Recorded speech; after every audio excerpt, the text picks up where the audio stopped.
네, 만나서 반갑습니다. 네, 이번 시간에는 책 31페이지에 있는 물질의 정전 유도에 대해서 배워볼 거예요. 물질의 정전 유도. 그림 1-15와 같이 전자의 이동이 자유로운 도체에 음전하로 대전된 대전체를 가까이 대면 대전체와 가까운 쪽은 대전체와 반대의 극성을 가진 양전하를 띠게 되고 대전체와 먼 쪽은 대전체와 같은 극성을 가진 음전하를 띠게 된다 라고 되어 있죠. 즉 1-15의 그림을 보면은 이런 도체에다가 지금 마이너스로 대전된 대전체를 갖다 대면, 즉 음전하로 대전된 대전체를 갖다 대면은 이 음전하와 가까운 곳에는 양전하들이 몰리고 먼 곳에는 음전하가 몰린다는 말이죠. 네. 플러스는 마이너스를 좋아하고 같은 극성끼리는 싫어하기 때문에 네, 그 말입니다. 이렇듯 외부 대전체의 영향에 의해 물체가 극성을 갖게 되는 현상을 정전기 유도라고 한다. 그래서 외부 대전체의 영향에 의해 물체가 극성을 갖게 되는 현상, 이것을 정전기 유도라고 한다. 그림 1-16은 도체에서의 정전기 유도 현상을 나타낸 것이다. 지금 1-16은 도체에서의 정전기 유도 현상을 나타낸 것입니다. 도체는 전자에 대한 원자 핵의 구속력이 약해 외부 대전체의 약한 힘에 의해서도 전자 이동이 자유롭다. 이 때문에 외부 대전체와 가까운 쪽에는 대전체와 반대 극성이 나타나고 외부 대전체와 먼 쪽은 같은 극성이 나타나게 된다 라는 내용입니다. 도체는 전류가 잘 흐르는 물질이라고 했죠. 즉 전자의 이동이 자유로운 물질입니다. 그래서 지금 이런 도체를 보면은 양성자와 전자가 섞여 있어요. 양성자와 전자가 섞여 있어요. 근데 플러스 양전하로 대전된 대전체를 가까이 대면은 이 전자들이 플러스를 좋아하기 때문에 이쪽으로 몰리게 됩니다. 이쪽으로 몰리게 돼요. 그렇기 때문에 이쪽은 마이너스 극성을 띠는 거고 이쪽은 이제 플러스들만 남아있기 때문에 플러스의 성질을 띠게 되겠죠. 양전하들만 남아있기 때문에.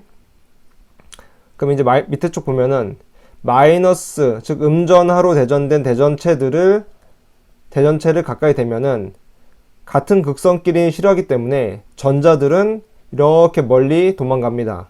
그러면은 이쪽은 양전하들만 남아있게 되죠.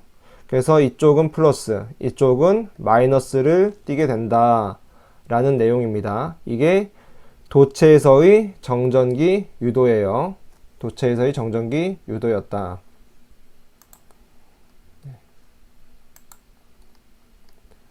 그럼 이제 부도체에서의 정전기 유도에 대한 내용이 나옵니다. 그림 1-17은 부도체에서의 정전기 유도 현상을 나타낸 것이다. 부도체에서는 원자 핵의 구속력이 아주 강하다. 네, 부도체는 원자 핵의 구속력이 아주 강해서 전자들의 이동이 쉽지 않죠. 그래서 외부 대전체를 가까이 대더라도 전자의 이동이 자유롭지 못하다. 하지만 외부 대전체의 영향으로 전자의 위치가 재배열되면서 미세하지만 도체와 같은 극성을 나타나게 된다. 이러한 현상은 대부분 유전체에서 일어나기 때문에 유전분극이라고 한다. 네, 유전분극이란 단어 잘 기억해 두시고요. 이제 그림 보면은 이 부도체도 이렇게 양성자와 전자가 섞여 있습니다. 양성자와 전자가 섞여 있어요.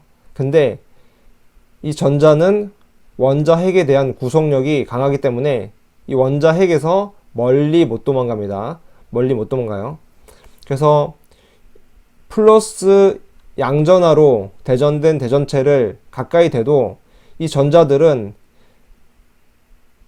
이 플러스 대전체에 가까이 가지 못하고 그나마 원자 핵의 구속력이 닿는 범위 안에서 이렇게 방향이 쏠립니다. 즉 방향이 플러스 대전체 쪽으로 쏠리죠. 그렇기 때문에 이 부분을 잘 보면은 이 부분까지는 보면은 플러스 양전하와 전자의 개수가 서로 같아요. 즉 중성이라고 볼 수 있죠. 근데 이 부분을 보면은 이제 마이너스만 남고 이쪽을 보면은 플러스만 남게 됩니다. 네, 이런 거를 유전 분극이라고 해요. 그리고 밑에도 보면은 마이너스 대전체로 음전하로 대전된 대전체를 갖다 댔을 경우는 전자들은 같은 극성을 싫어하기 때문에 멀리 도망치려 합니다. 그래서 반대편으로 이렇게 정렬을 하죠. 재배열이 돼요. 재배열이. 얘도 마찬가지로 가운데 부분은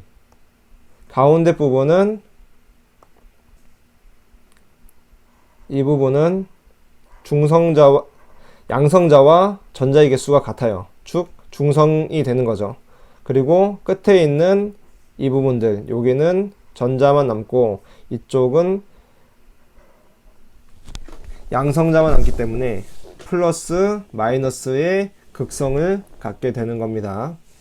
이것이 유전 분극이다 라는 내용이었습니다. 그래서 이 내용을 글로 적어 보면은 유전 분극 부도체에서의 정전 유도는 유전 분극에 의해 이루어진다라는 내용입니다. 도체는 어땠어요? 도체에서의 정전기 유도는 전자의 이동에 의해 이루어진다 라는 거죠. 그리고 여기서 조금 더 나와서 보면은 지금 이렇게 한쪽으로 플러스가 많이 몰리고 한쪽으로 마이너스가 많이 몰리는 거, 이거를 분극이라고 하는데, 극이 분리된다고 해서 분극이라고 하는데, 분극이 세진다라는 거는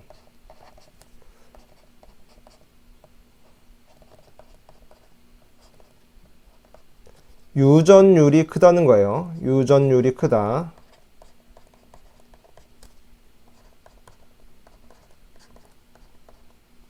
여기서 유전율이라는 거는 전하 축적하는 능력이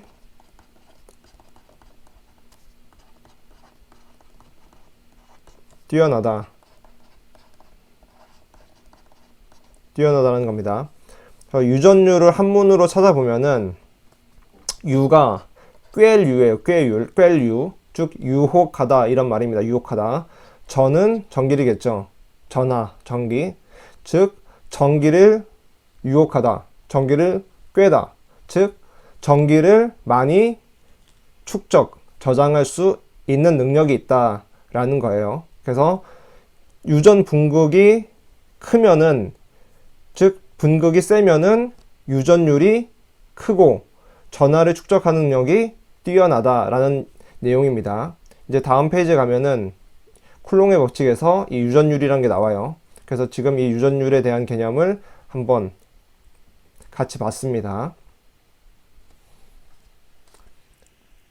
다음 페이지로 와서 정전기에 대한 쿨롱의 법칙과 정전 기력에 대해서 배워보도록 하겠습니다. 쿨롱은 정전기에 의해 주변의 전기력이 발생한다는 것을 발견하고 실험을 하여 이 힘의 크기를 증명하였다. 쿨롱의 법칙. 진공 중에서 일정한 거리를 두고 떨어져 있는 두 전하가 서로에게 작용하는 전기력의 크기는 두 전하의 세기의 곱에 비례하고 그들 사이의 거리의 제곱에 반비례한다 라는 내용입니다. 이렇게 양전하와 음전하 사이에는 눈에 보이진 않지만 힘이 작용합니다. 힘이 작용하는데 같은 극성끼리는, 즉 플러스와 플러스, 마이너스와 마이너스끼리는 서로 밀어내는 청력이 작용하죠. 청력이 작용하고, 서로 다른 극성끼리는 서로 당기는 인력이 작용합니다. 인력. 네. 지금 이거는 전기에 나오는 전하 사이에 작용한 힘인데, 이것은 여러분들이 살면서 뭐 쉽게 눈으로 확인할 수가 없었을 거예요. 그런데 여러분들이 이것을 생각하면 좀 더 이해가 수월합니다. 여러분들 어렸을 때, 지금도 그럴 수 있지만 자석을 가지고 많이 놀았을 거예요. 그러면은 서로 N극과 N극을 두고 이렇게 두고 막 붙이려고 해본 적 있나요? 서로 같은 극성끼리. 그러면은 가까이 갈수록 서로 밀어내려는 힘이 강해지죠. 막 이걸 그래서 막 붙여보려고 막 하잖아요, 어릴 때. 네. 근데 또 한편으로 서로 N극과 S극끼리는 이렇게 하다가 막 안 붙이려고 해도 가면 탁 붙죠. 갑자기 딱 붙어요. 네. 이게 인력이죠. 이것도 쿨롱의 법칙입니다. 네. 이거는 그 다음 대단원인 자기에 가면은 배울 내용이에요. 자기. 근데 지금은 전기에 대해서 배우고 있죠. 이 전기 간에도 이런 힘이 작용한다. 그래서 그것을 계산해 놓은 계산법을 발견한 사람이 쿨롱의 법칙입니다. 쿨롱이란 사람이고 쿨롱의 법칙이라고 합니다. 그래서 이제 진공 중에서 두 전하 Q1 전하와 Q2 전하 사이에 작용하는 힘은 어떻게 되느냐? F는 K 곱하기 R제곱분의 Q1, Q2입니다. Q1, Q2. 여기서 K는 쿨롱 상수라고 불러요. 쿨롱 상수. 쿨롱 상수라고 한다.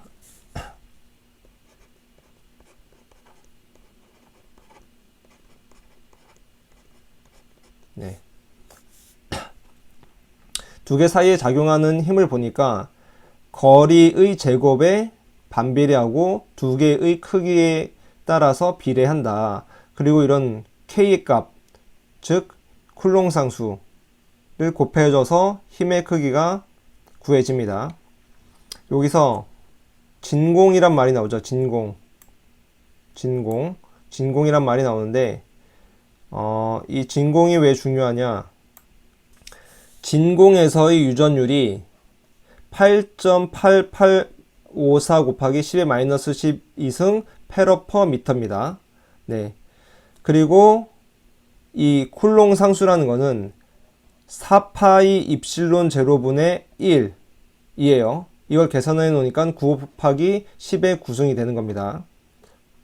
즉 4 곱하기 파이는 원주율 곱하기 입실론 제로는 진공에서의 유전율입니다. 전 시간에 배웠죠. 진공에서의 유전율. 그래서 4파이 입실론 제로분의 1을 하니까 9 곱하기 10의 9승이 나왔다 라는 거예요. 그래서 쿨롱 상수 9 곱하기 10의 9승, 이거를 기억해 두어야 됩니다. 9 곱하기 10의 9승. 그래서 이제 여러분들이 계산을 할 때, 그러면은 계산할 때 어떻게 하면 되냐? 계산할 때는 F는 9 곱하기 10의 9승 곱하기 R 제곱분의 Q1, Q2를 해주면 됩니다. Q1, Q2를 하면 된다. 다만 이거는 진공 중일 때만 이렇게 할 수가 있어요. 진공 중일 때. 네. 그럼 진공이 아닐 때는 어떻게 하느냐? 그것은 여기서 한 번에 그냥 배우고 넘어갈까요? 기본 공식은 이렇습니다. 쿨롱의 법칙 F는 4파이 입실론 R 제곱분의 Q1, Q2 뉴턴이다. 이게 쿨롱의 법칙이에요. 원래 쿨롱의 법칙.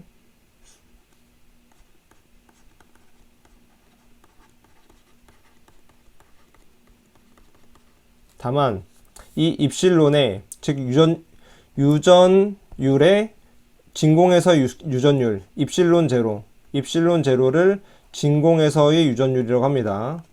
진공에서의 유전율을 넣어준 것 뿐이에요. 그러면은 4파이 입실론 제로 R제곱분의 Q1, Q2 4파이 입실론 제로분의 1이 9 곱하기 10의 구승이니까 9 곱하기 10의 구승 곱하기 R제곱분의 Q1, Q2가 되는 겁니다. 이렇게 되는 거예요. 네, 이제 밑에 설명이 있을 건데 같이 보면은 그림 1-18에서 두 전하 사이에 작용하는 힘을 쿨롱의 힘 또는 정전 기력이라고 한다. 여기에서 Q1, Q2는 양 또는 음의 전하량으로서 단위는 쿨롱이고 R은 두 전하 사이의 거리이며 단위는 미터를 사용한다. 또 K는 비례상수를 의미하며 상수 입실론 제로는 진공의 유전율을 나타낸다 라는 말입니다. 그래서 이 유전율을 보면은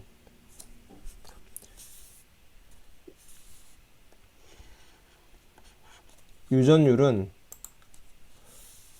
입실론이라고 해요. 이렇게 입실론은 입실론 제로 곱하기 입실론 S로 공식이 세워집니다. 입실론 제로는 뭐냐? 방금 해서 알죠? 진공에서의 유전율.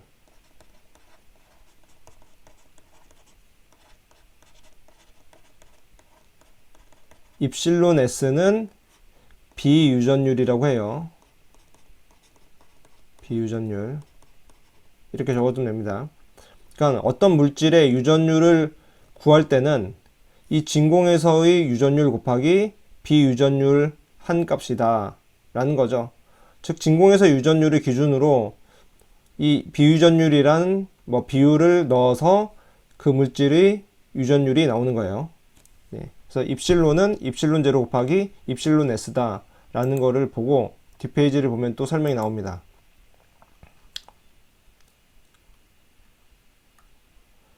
진공이 아닌 경우의 정전기력은 각 물질이 갖는 고유의 유전율과 진공이 갖는 유전율의 비를 이용하여 나타내는데 이를 비유전율이라고 하고 입실론 R로 나타낸다.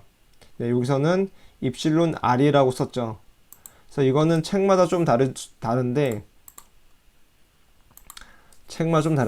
비유전율을 입실론 R 또는 입실론 S라고 표현을 합니다. 그래서 비유전율은 진공의 유전율과 비교한 유전율이며 유전율은 진공의 유전율과 비유전율의 곱이므로 비유전율이 크면 유전율도 커진다. 진공이 아닌 경우의 정전기력은 다음과 같다. 즉 입실론은 입실론 제로 곱하기 입실론 R 그리고 비유전율이란 거는 유전율 나누기 진공에서의 유전율 이렇게 되죠. 그래서 이 두 개 알아두면 됩니다. 그 말이에요. 그래서 진공이 아닌 경우 두 전하 Q1, Q2 사이에 작용하는 힘은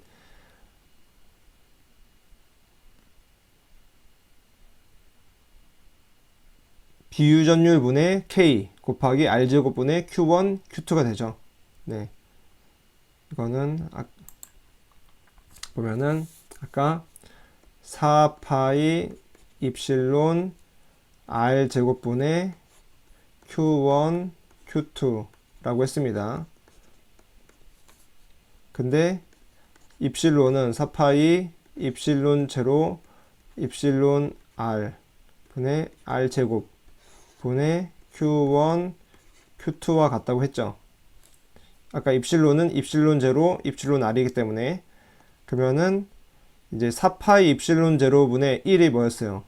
4파이 입실론 제로분의 1 곱하기 입실론 R분의 1 곱하기 R제곱분의 Q1, Q2라고 할 수 있고, 이 부분이 9 곱하기 10의 구승이었죠.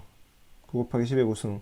또는 얘를 K라고 했고, K라고 했고, 그래서 곱하기 밑에 이제 비유전율 입실로 날 R 제곱분의 Q1, Q2가 된다라는 내용입니다. 오른쪽에 되어 있는 게 이 내용입니다.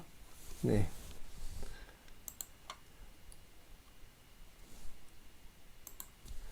그래서 여러 가지 물질의 비유전율이 나오는데 진공에서의 유전율은 1이고 공기는 1.00059예요. 그럼 거의 비유전율이 1에 가깝죠.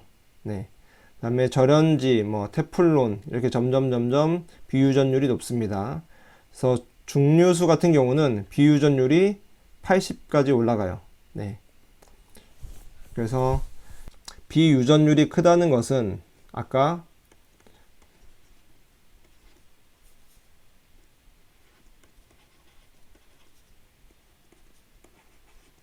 비유전율이 크다는 것은 그 물질이 유전율이 크다는 거겠죠. 그 물질의 유전율이 크다. 즉 분급 현상이 세다. 그리고 전하를 축적할 수 있는 능력이 강하다라는 것을 말해줍니다. 그래서 보면은 이제 예제 문제가 있죠. 예제 문제가 있고 확인학습이 있습니다. 그리고 뒤에도 예제 문제가 있고요. 선생님이랑 같이 한 문제만 풀어볼까요?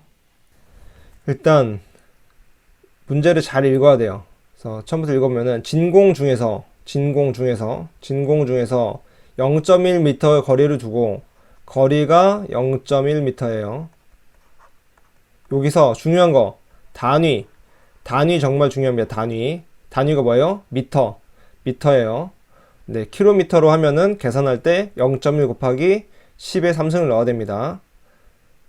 기본 단위를 두고 기본 단위를 생각해 가지고 문제를 풀어야 돼요.